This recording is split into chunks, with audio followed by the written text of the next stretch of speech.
হ্যাঁ তুলতে হয়ে গেছে।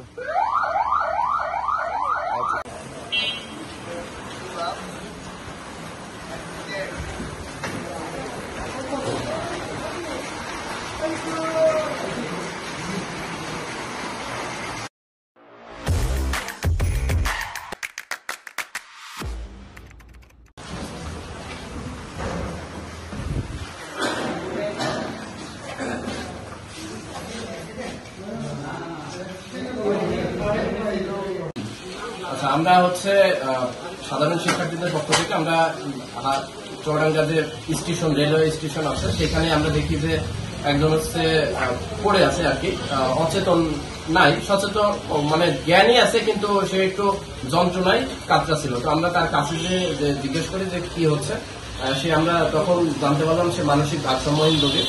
তো তারপরে তার গায়ে দেখছে একটা ক্ষত চিহ্ন। তো ক্ষতটা হয়তোবা 1 থেকে 1.5 মাস এমন হবে ক্ষতটা। তো ওই ক্ষতটার ভিতরে আমরা দেখলাম যে অনেকগুলো পোকা আসলে বাসা বেঁধেছে। তো পরবর্তীতে আমরা যারা সাধারণ শিক্ষার্থী আছি চুয়াডাঙ্গার, আমরা একটা উদ্যোগ নিলাম যে এই রোগীকে আমরা চিকিৎসার জন্য চুয়াডাঙ্গা সদর হাসপাতালে ভর্তি করবো। আমরা হাসপাতাল কর্তৃপক্ষের সাথে কথা বলেছি। কথা বলার পরবর্তীতে অ্যাম্বুলেন্স সার্ভিসটা আমরা হাসপাতাল কর্তৃপক্ষের মাধ্যমে না পেলেও আমরা ফায়ার সার্ভিসের মাধ্যমে পেলাম।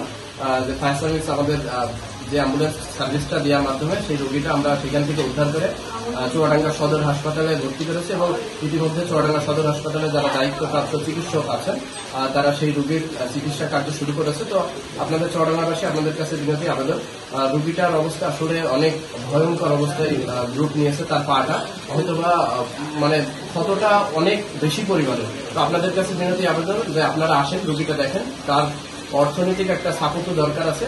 তো মহিলা যে ওয়ার্ড আছে পুরাতন বিল্ডিং এর 2য় তলায়, সেখানে রোগীটা বর্তমানে ভর্তি করা হয়েছে।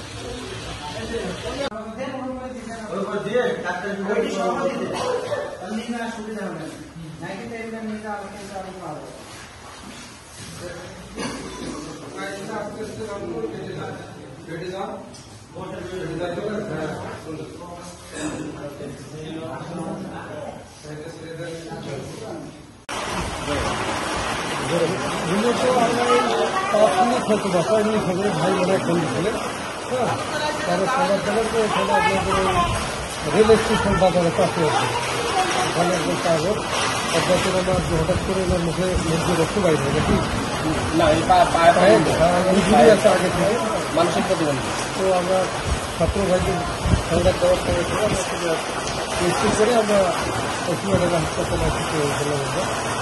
আপনারা একটু চেষ্টা করেন, কারণ বস্ত্রের দরকার, বিশেষ করে সেবাটা কিছু মোটামুটি দিয়ে করতে হবে।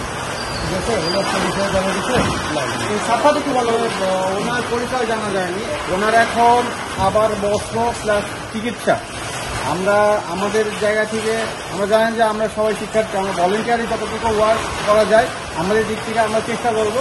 আর চুয়াডাঙ্গাবাসীর কাছে আবেদন যে পরবর্তী সময়ে ওনার খোঁজ খবর নিয়ে ওনার একটা পুনর্বাসনের ব্যবস্থা আপনারা করবেন ইনশাল্লাহ। ধন্যবাদ। ঠিক আছে।